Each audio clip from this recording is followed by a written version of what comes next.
The latest update on conference realignment. Where is the Pac-12 right now? Where are we just across the board? Where are the schools? Where are the fans? Where are the conferences with all of this? What is true? What is not? Because there's some information that we have to parse through that people are talking about. I think we have to all kind of get some facts straight as we move forward into the weekend, into mid-April.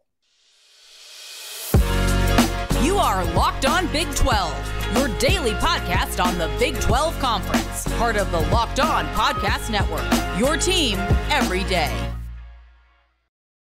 Josh Neighbors here, Locked On Big 12 podcast. Today it is the 14th of April, 2023. Thank you all for watching today's show, and thank you all for watching Locked On Big 12 and making Locked On Big 12 your first listen every single day. Follow us on Twitter at LOBig12. You guys can find me at Josh Neighbors _. You guys can find the podcast wherever you get your podcast if you guys cannot watch the show. Available at Stitcher, Spotify, Apple Podcast. 5-star reviews are very much appreciated. So, folks, I've been reading comments. I've been on Twitter. I've been looking at things the past week. And I think we need to do some clearing up of kind of where we are right now in the entire conference realignment situation. Whether it's Pac-12 trying to get a deal done, Pac-12 schools considering leaving, Pac-12 schools actually leaving. Is it Colorado? Is it Arizona? Is there going to be a vote? All of these things. And I think that the number one thing, and this is the tough part because everybody wants to know something, is that nobody actually knows what is going to happen here. The Pac-12, for their part, whether it be because there's nothing to report or nothing to talk about, those schools have been more than patient with George Kliavkoff throughout the entire process. I feel like they've pushed back the deadline multiple times. I feel like they really do care about remaining in the Pac-12, and they're giving the Pac-12 brass every opportunity to do something, also to give themselves a chance to assess their options, but they're giving the Pac-12 brass every opportunity to find some kind of a deal, whether it be ESPN, whether it be Amazon, whether it be both, whether it be Apple TV, whether it be the CW, whether it be Ion TV. They are doing their due diligence when it comes to that. They're also being very quiet as well. And so I think with all of that, people are kind of rushing at this point saying, I think this, I'm hearing this, look, we see rumors all the time that come across Twitter from non-verified folks. I think the one recently that everybody has, kind of the stuff they hear from is, what is the guy's name? Swaim. Everybody always seems to send me stuff from his show all the time about what's happening there. He just recently followed me on Twitter the other day. And, I see tons of stuff he puts out about the ACC, what's going on there. The Swaim show. Yeah. G Swaim. He's got 7.2 thousand followers. And he says, here's source this weekend says, I know you'd be busy with your recruiting tournaments this weekend, but keep your phone on you.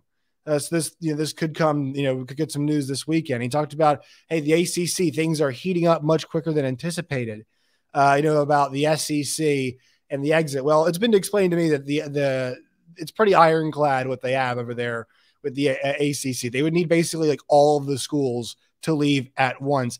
He also implied a situation, where it's like, they got to figure out, where's Notre Dame going to go? You go to the SEC, go to the Big Ten, all of these schools will get entry to the Big Ten. And then we have Colorado's AD responding to that guy, MHVER3. He's always saying stuff's out there, stuff's happening. And look, I don't know if any of that stuff's true or not. I mean, I to be honest, I don't subscribe to a lot of that stuff because I have not sources. I've got sources of news I trust, like the same reporters like Dennis Dodd and Stuart Mandel. And look, once again, I'll put this out there, guys. Stuart Mandel's thoughts have been wrong, but his reporting has normally been very good. Max Olson, I would throw in that group. John Wilner, I would throw in that group of folks that I do trust when it comes to these situations.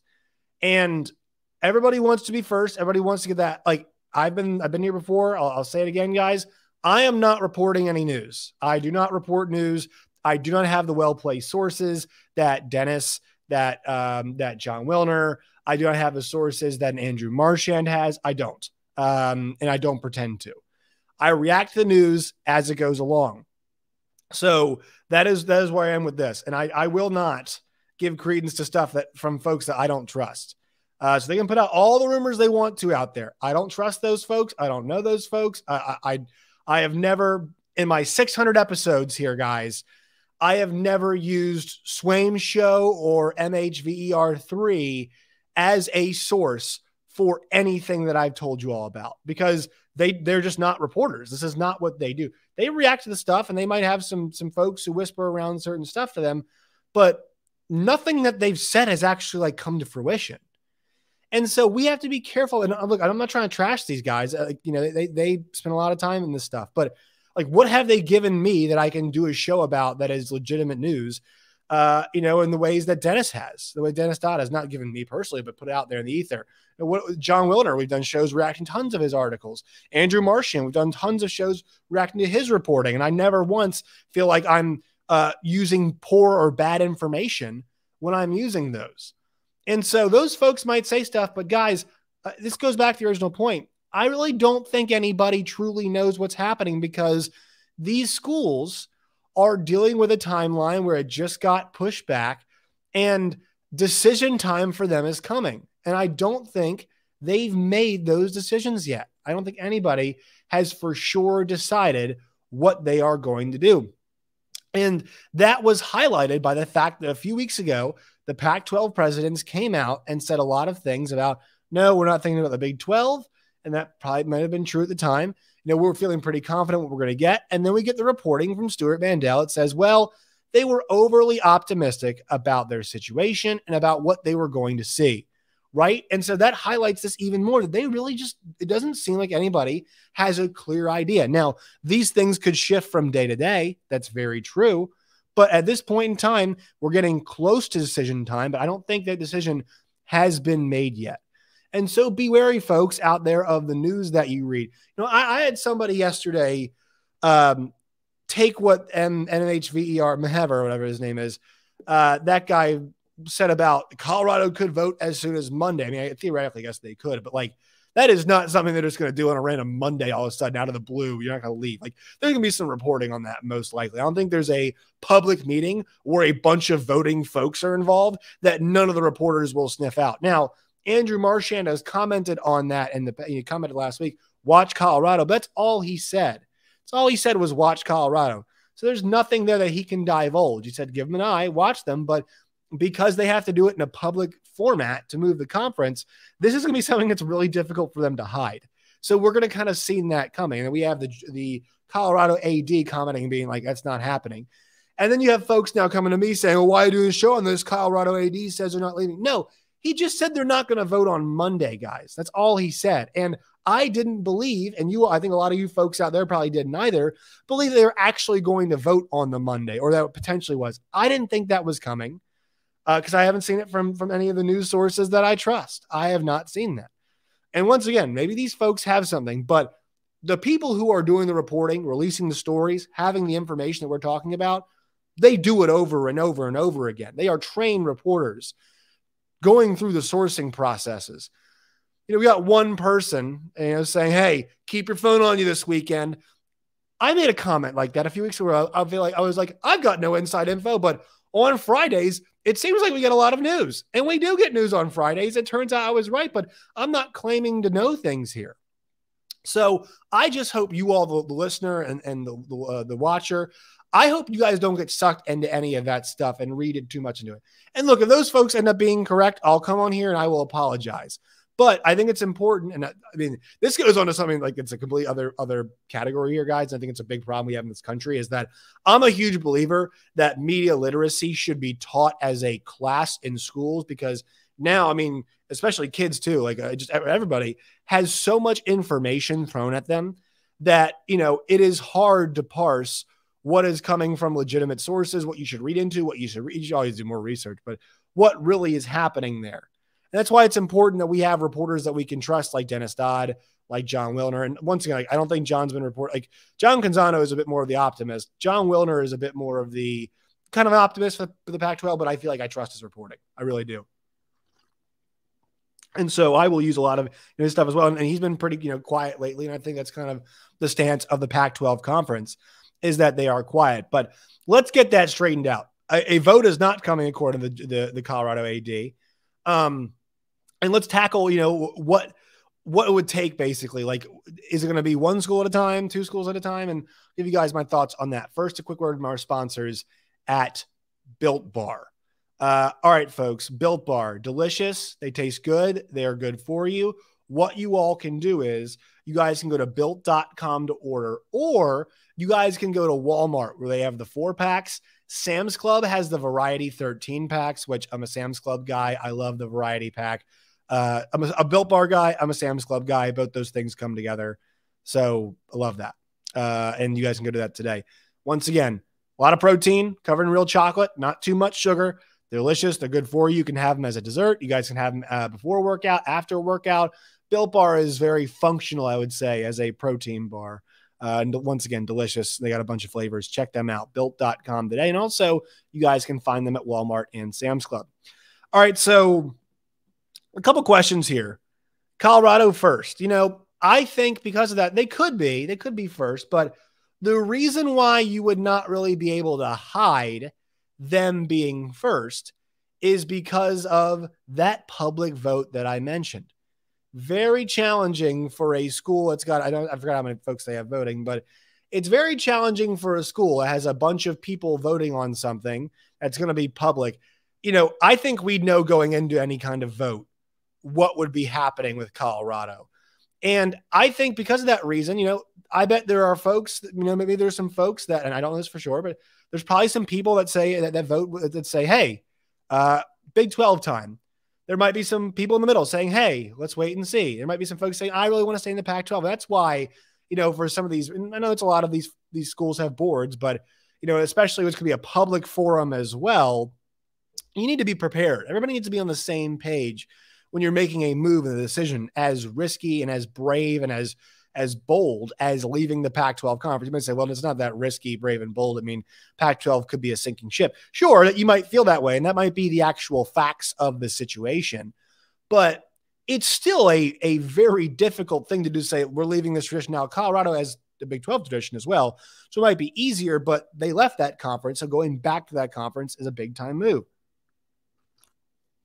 And I think that needs to be considered when we talk about a group. So Colorado, while the reporting from Andrew Marchand indicates, hey, they could be the first ones watching them. And I think it makes sense because they've been so quiet. It's that no vote seems imminent right now. I mean, I don't think the Colorado AD is going to come out and shut down a non-verified Twitter account that people don't actually know who the person is. I don't think he's going to do that. Now, I think it was actually weird that he did that. I would not have done that.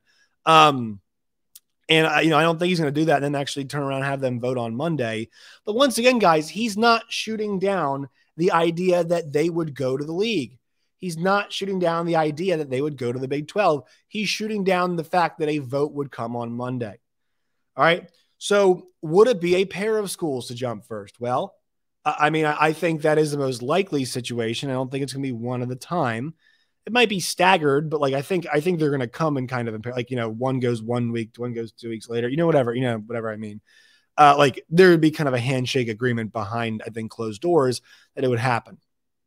And so Arizona is your next logical one. We've talked about both of them, right? They have been big time, kind of the two that we focused on recently, especially with the comments of President Robbins, who seems very on board with a potential Big 12 move. Not saying he's like, we're going to do it now, but he's saying yeah, that's a possibility for us because if it doesn't work out here, we'd like to go.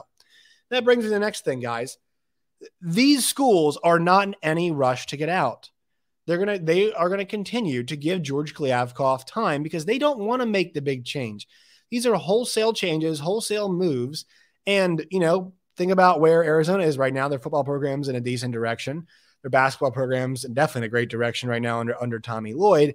And they're thinking, okay, do we want to ruin those directions? Because they're not saying it ruins it completely, but it throws off a bit of your development when you do that, a bit of where you are heading.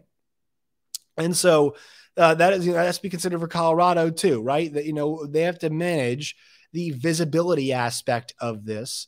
They have to manage the dollar sign aspect of this. They have to manage the opponent side of the recruiting side aspect of this. It's all this one big cocktail. And this is why I mentioned this, because people have been framing this, about, hey, is it Pac-12 versus Big 12? Guys, it's really not. It is really, in my opinion, Pac-12 versus it's the conference versus itself versus its own members versus the TV companies. I mean, the number the Big 12 set, $31.7 million, $31.6 million per school, that's not the standard the Pac-12 has to reach.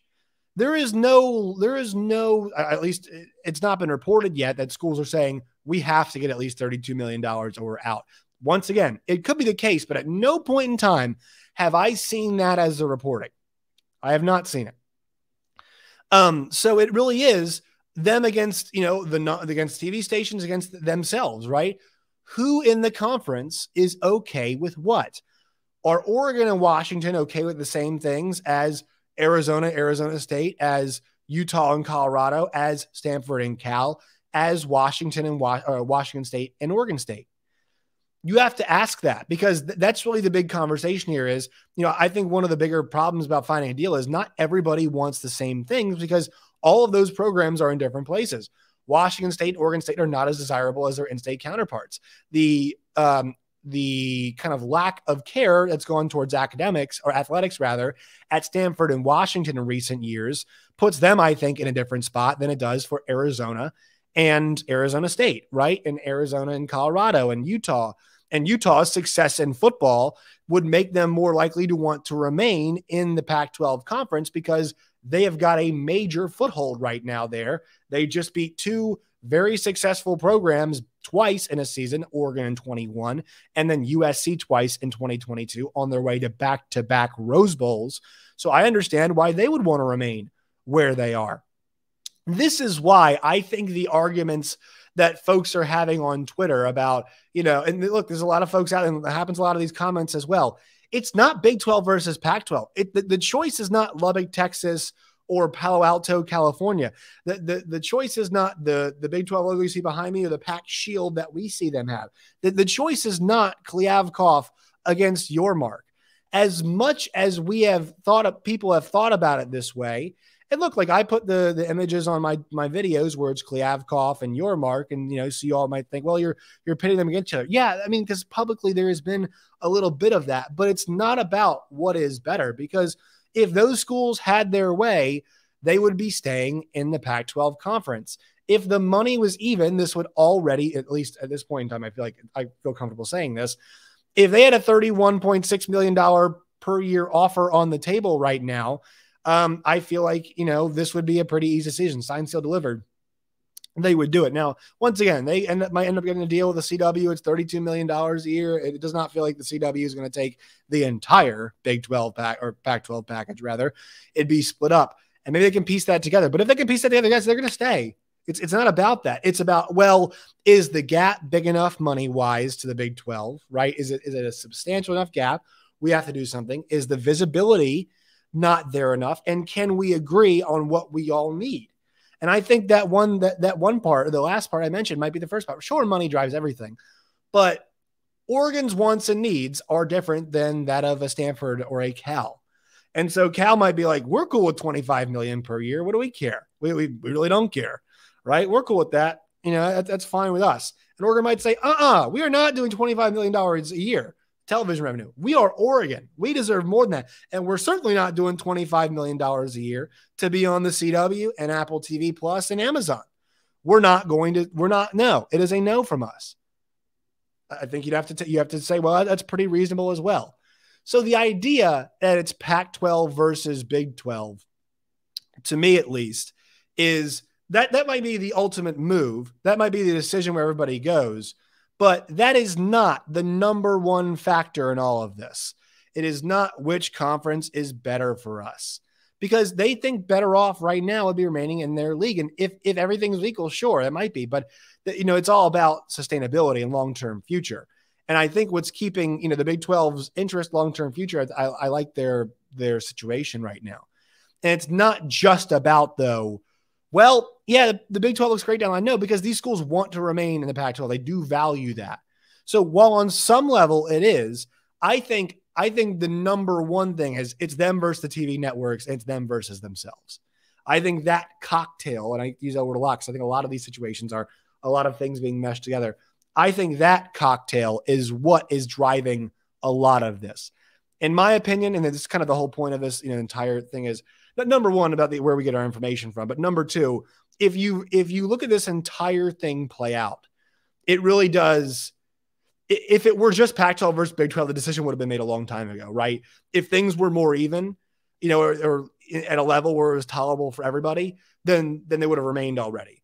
But it's not, because everybody's got different wants and needs, and the money's not there all the way there, right? Because the situation that they're in, the visibility is not there either as well that they want. They have not found the right mix of that yet. And they're even going, they at this point in time, it seems like the Pac-12 would excuse a certain money gap to the Big 12 just so they can remain together. And even maybe a certain loss of visibility in some senses just to remain together.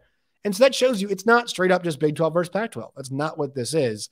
This is about more of like, all right, what do we need to stay together? Because that's what we really do value. And I think Robert Robbins put it best. Yeah, we have an option. The Big 12 is the option, but it's not the number one option. It's not like, the reason why they're saying what's better is because, like, if this was even, and I'm Robert Robbins, all right, we're all even. Well, I'm a lean Pac-12 because that's where we are. That's what we do. That's what the thing is. But the problem is they have to figure out, where does the scale tilt, and where does it hit where you say, this is no longer tolerable. Although we don't, we'll take a certain gap to the Big 12. We're at the point now where it doesn't make much sense, and we have to go there. That's why this is not strictly a Pac-12 versus Big 12 conversation across the board. All right, that will do it for today's show. Make sure you guys follow us on Twitter at LOBig12. You guys can find me at JoshNeighbors_. You guys can follow the show on Twitter, those places. Make sure you all subscribe. Our goal is 4,000 subscribers by the end of April. We're basically 50 some away right now, so please subscribe. It always helps, and you all do. Till next time, my friends, as always, stay safe.